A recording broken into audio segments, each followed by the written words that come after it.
Hey everybody, what's up? Welcome to the Stransky and Company podcast with me, Dan Inglace. Randall Hambright. Matt Stransky. That's right.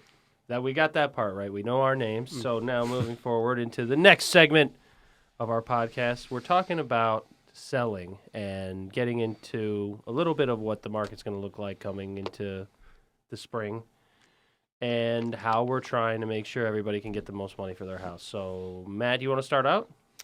Sure, price it right. Mm-hmm.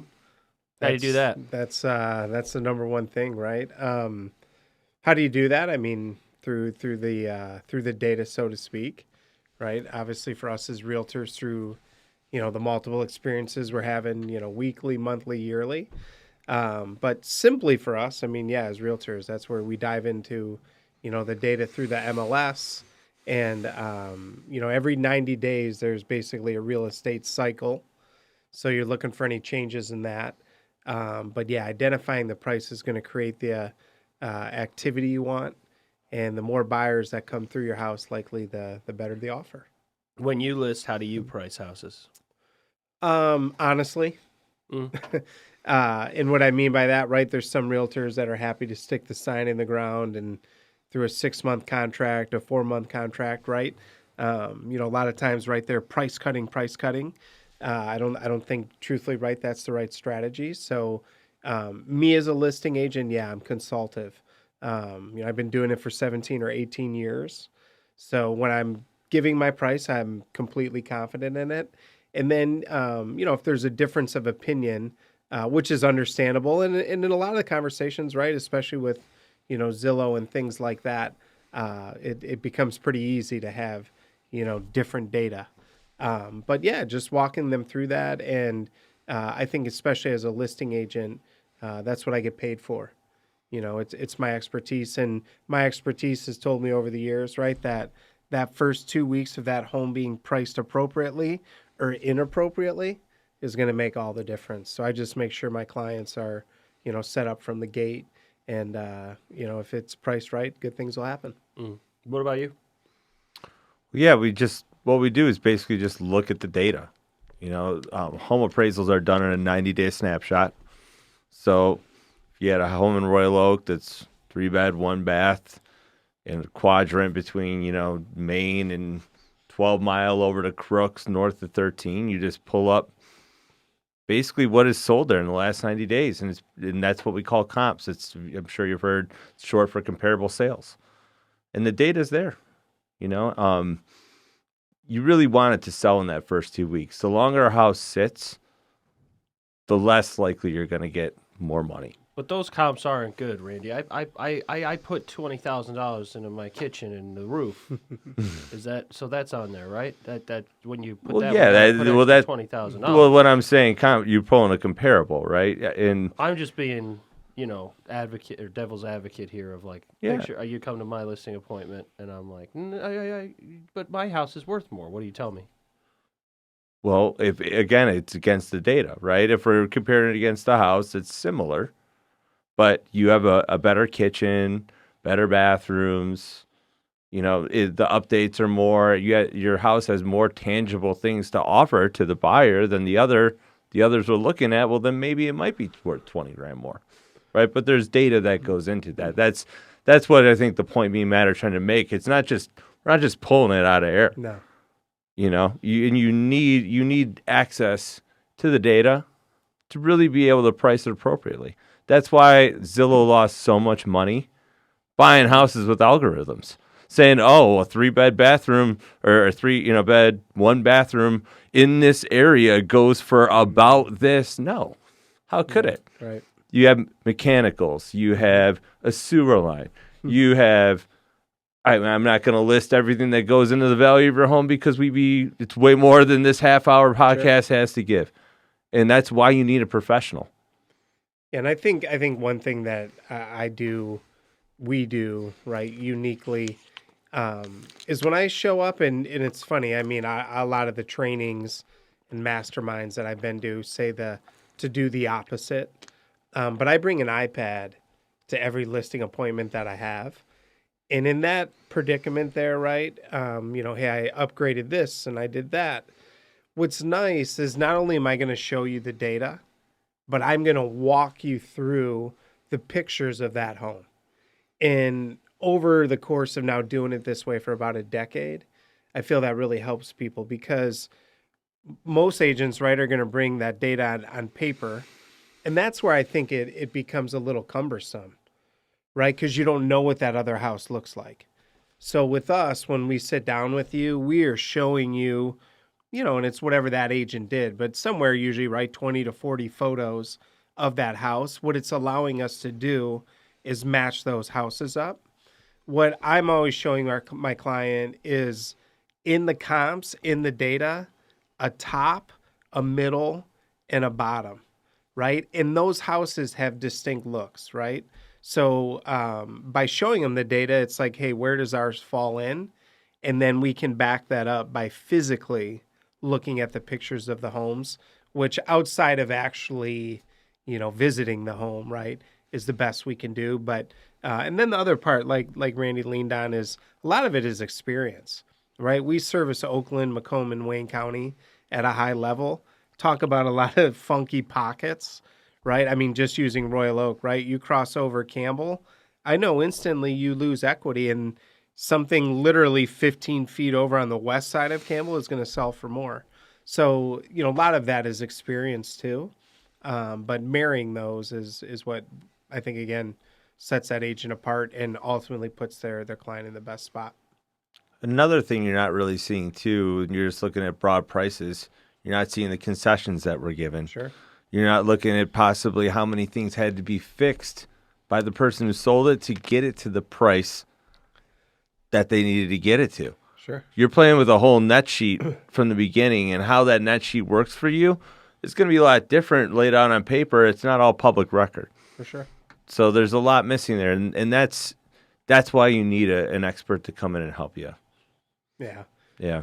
But pricing it right is surely the first step, and then maybe that next step then really becomes the marketing and the advertising.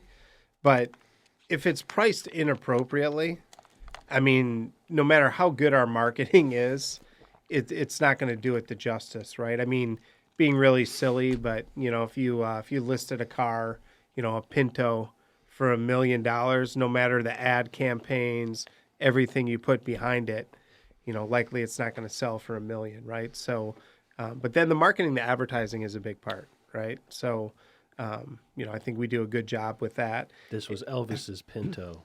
Yeah, there you go. Maybe we could get it there. Sure. I'm just expensive. But yeah, the marketing, the advertising is that second, I think, really critical piece. We live in a digital world, right? I mean, 100 years ago, people would drive by the houses. They'd be basically evaluating the home from curb appeal, right? And then if you think about it, and it wasn't that long ago, yeah, these homes were in books. You did not have 40 pictures, virtual, viewings, sometimes videos. Yeah. Yeah. So that's where now a highly priced or a well-priced home can create a lot of traffic now with the marketing and the advertising. So if they see that the home is priced appropriately, it has the best digital footprint possible, backed by video, backed by good pictures, man, you're cooking with grease now. You're in a good spot. Okay, so I'm selling my house, and fine, you sold me. All right, you guys will list my house with all of the benefits that move forward with you guys. Okay. I'm reading all these contracts and looking at all this stuff, and this is telling me that I've got to pay a buyer's agent as well as you guys. Well, technically, you don't have to. I mean, the commissions have always been negotiable, and I'm sure there's a whole lot going on telling people it's the other way around. It's not. But if you're asking me if you should pay a buyer's agent, my answer is going to be 100% yes. Yes. And the reason for that is you want to drive as much traffic as you can to that property as soon as you can. The longer it stays on the market, the less you're going to get. And if you want to sell your home for 10, 15, 20,000 over asking, you have a premium listing. you want 50 or 60 showings and you want 10 to 15 offers. Those offers are coming from people who trust their agents, who have been in the market, who have been seeing homes, who've been out there. They're confident in what they're looking for, and they're confident and they have trust in their agent and the offers that are being written. You really don't want a bunch of looky-loos or unrepresented that can't write their own offers. Honestly, working with me, who is representing you, there's no trust there. You want premium offers, and you need a lot of them because, like we say, 40%-ish fall apart. The first offer falls apart. Yeah. You need backup offers. Yeah. And especially in today's world where people are losing their jobs every 5 minutes, if someone loses their job, can't get a mortgage, they get their deposit back. They do. And people are losing their jobs every day. Mm-hmm. You need as many offers as you can, and we can work. I mean, every situation is going to be different, but we can show you on paper why it's better for you to pay the buyer's agent than try and cheap out and not get a whole lot of offers. Sure. And good ones, Mm-hmm. Yeah, absolutely. I mean, to piggyback on that, right? I mean, obviously there's a lot in the news now about it, with NAR and don't pay the buyer's commission and stuff. I think part of the news is doesn't necessarily pertain to Michigan as much as it would other states. In our listing agreement, the way it's listed, page 1, then page 2, on the first page it says, hey, we as a brokerage are going to take, and it's usually somewhere between 6 or 7%, right, ideally, and that's all negotiated, just like Randy said. And that 6 or 7% is going to the listing broker, right? Now, on page 2, what it says is we are offering 3-4%, whatever, right? Whatever's negotiated. We're offering that to the buyer's agent, right? So the seller in the state of Michigan, nothing has really changed with all this NAR stuff. It's always been that way. And then like Randy just, I think said perfectly, is the reason you want to pay that buyer's agent is for the traffic. You want to get as many agents through there as possible, just like Randy said. And with some of these talkings, right, it even has made me think, right? I mean, what are you paying that buyer's agent for?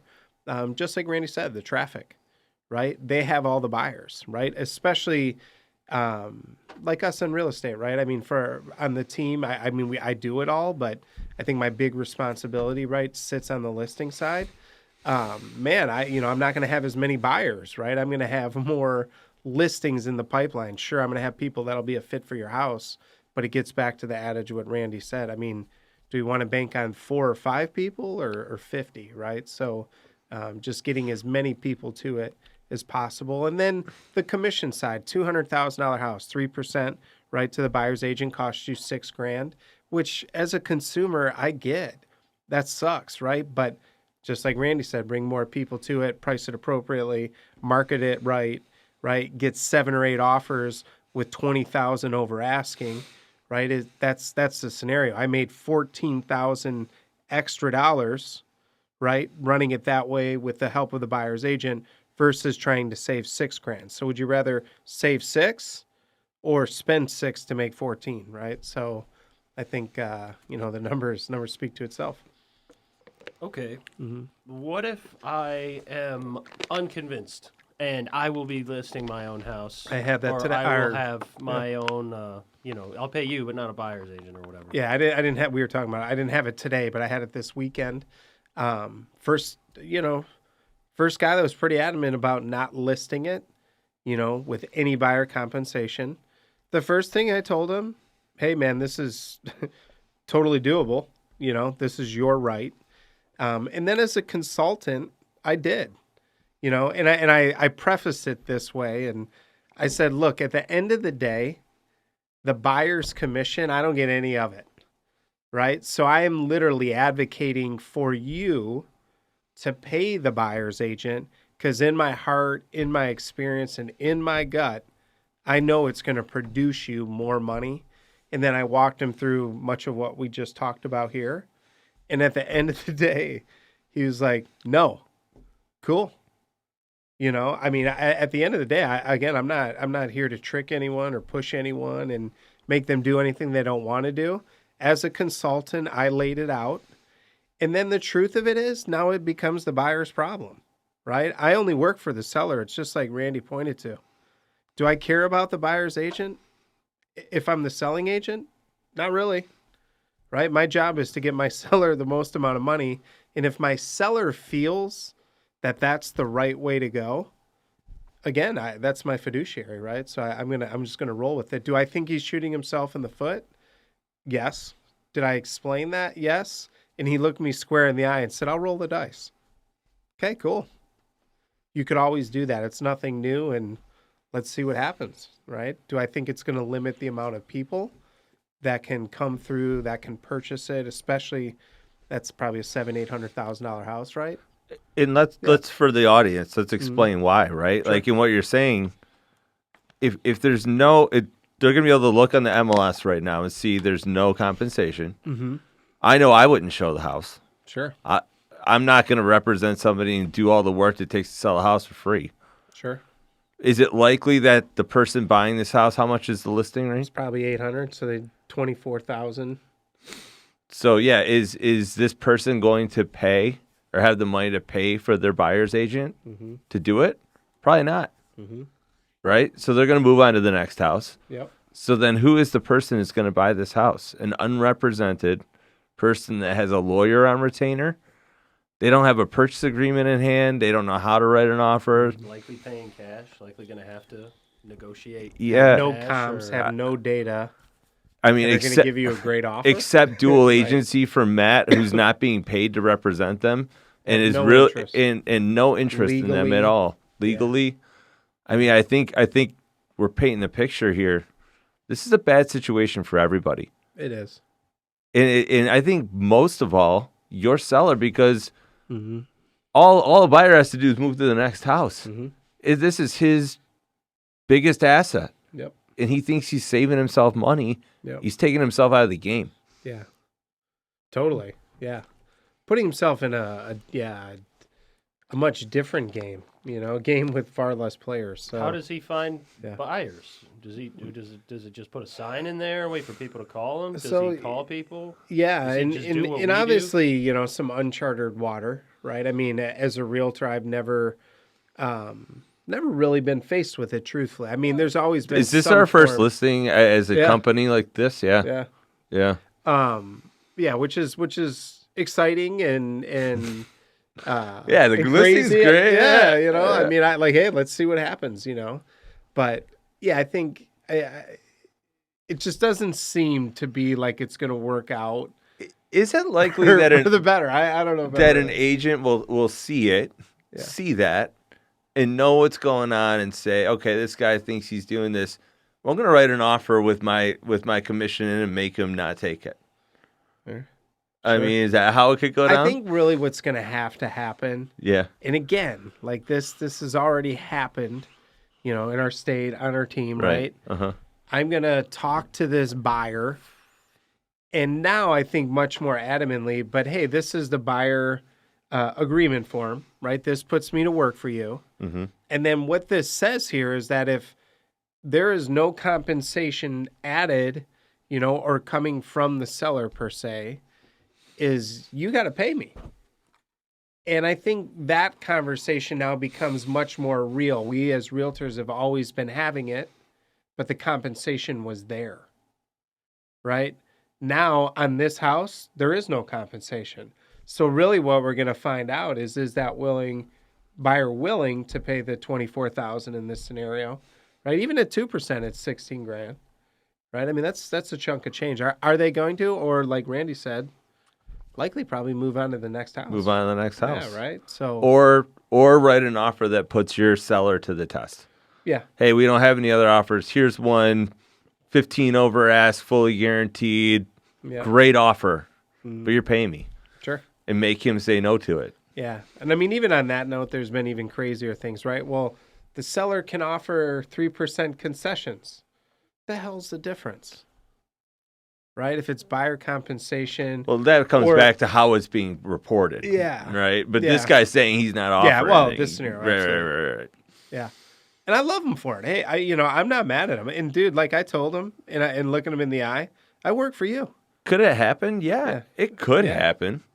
That somebody's sitting there with a lawyer on retainer or is a lawyer or is savvy enough to draw up their own purchase agreement, has the balls to do it. It's exactly what they want. And they just go for it. I mean, it can be done. Yeah. We've just been doing it long enough to know that you need a lot. And I think what's hard, like you alluded to, is there's a thing called dual agency, right? So, okay, I've listed this house now for 3%. Great, I'm excited. I get my commission. Great. But now, like Randy's saying, all these unrepresented buyers, are going to call me. And then in return, I again now have to put myself in dual agency, which any lawsuit you look up in like realtor land is almost usually in dual always agency. Dual agent. Yeah. Right? Dual agency means that you're representing the buyer and the seller. And really what it means is I've now no longer become a negotiator per se, is I'm more of a pass-through of information, right? So, but now it would put me in that predicament. And not only would it put me in that predicament, I'm not going to get paid. Yeah. So it's Are you bizarre. going to the inspection? Now I will tell you yeah, exactly. And as a selling agent, where I'm learning and thinking on the daily, but it's like, is that my fiduciary responsibility to bring the buyer to the finish line? And I don't think so, because buyer agency exists because you're dealing with the buyer. Right. So, really weird. Yeah, you at the inspection, like picking apart the house you're trying to sell. Yeah. Like I'm gonna meet him there, and man, I bet you the sewer line's fucked. No, the way we used to deal with this as a team is you would send them to me, Sure. and then me and you go head to head. Yeah, we would refuse dual agency. Right, at all but costs. but then I would handle the inspection, and I would represent them legally. Yeah. Right, but there's no compensation for me on it, so it's like I was negotiating against you, and right. you were negotiating against me, and it's bizarre, man. I mean, it's There's going to be a lot more of those. You think a lot more situations that go badly because of dual agency? Well, I think so. I don't think people have enough money. I don't. I think right now money is more precious than ever, right? It's a little harder to hold on to a dollar. And now for some buyers, we've kind of created another hurdle to home ownership, which I'm a huge advocate for home ownership. That's the dream I sell, but that's the dream I believe in. Like even my family, right? I mean, when I sell my house and, I'm dead in 300 years and it goes to my kids, probably going to be one of my biggest assets, right? I mean, very likely. So, man, I hope it doesn't slow that down. But I think that's why we're doing this podcast is, there are people who are going to read a headline and think that not playing the game the way it's supposed to be played is going to save them money. Right.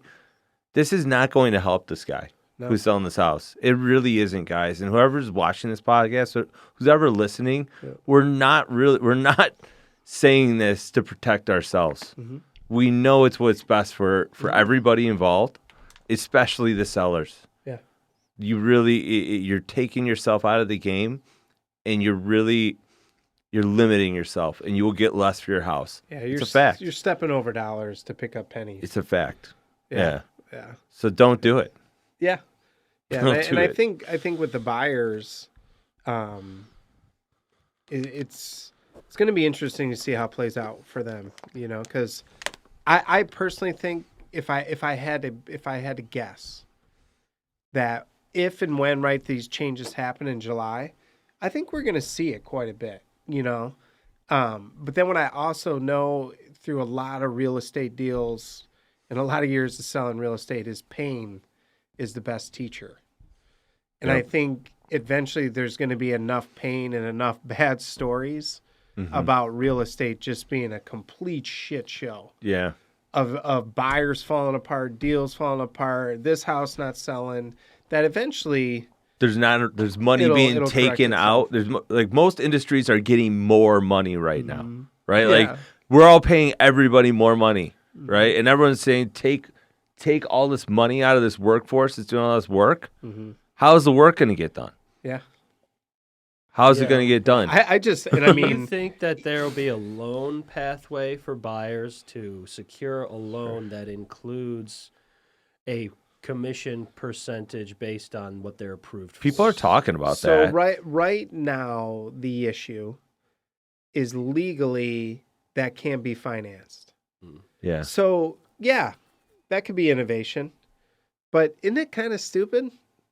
Because if you're gonna offer it, it's essentially like you're offering the commission from the jump anyways, right? I mean, so I think there's just, like if it's a concession instead of this, but the concession goes to the realtor, it's... No, really Dan's a saying 3% rolling cushion. into his can the buyers roll the cost of paying their buyers into their mortgage? Got it. I got it. Like, Yeah. I gotta, Yeah, There is talks of legally, that. Yeah, it's on the docket. I mean, Yeah. that would be a very easy fix, but also you have to get the seller to agree to it. And I mean, we've had sellers over concessions, that thought we were bending spoons. I mean, there's going to be some. So I'm not giving them anything. It's like, no, man, like your net number minus the concession. But yeah, I don't know.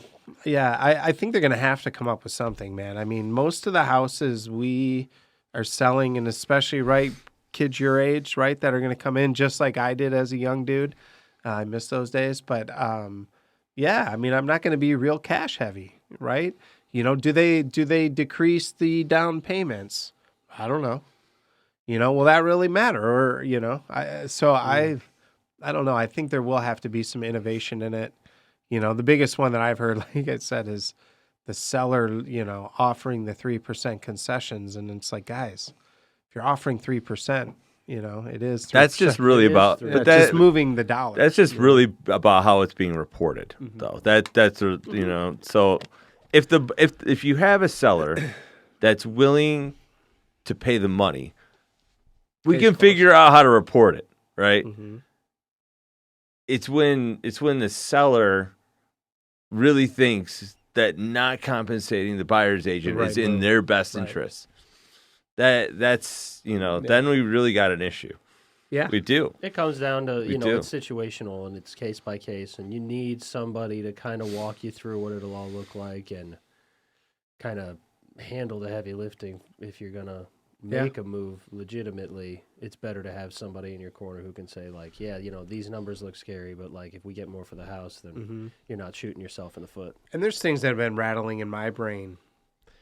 And I don't think they're legal in the state of Michigan, but just trying to, get more creative with those like commissions. Hey, if we get a number of X or above, are we willing to give 1.5%? Like, so I think, yeah, I mean, much like we saw for the buyers, the escalation clauses and, beating out 50 offers, we'll figure it out. But definitely a new hurdle. Cool. Well, we're excited to tackle it with you guys. And if you need any help, give us a buzz or anything like that. We're happy to do what we can.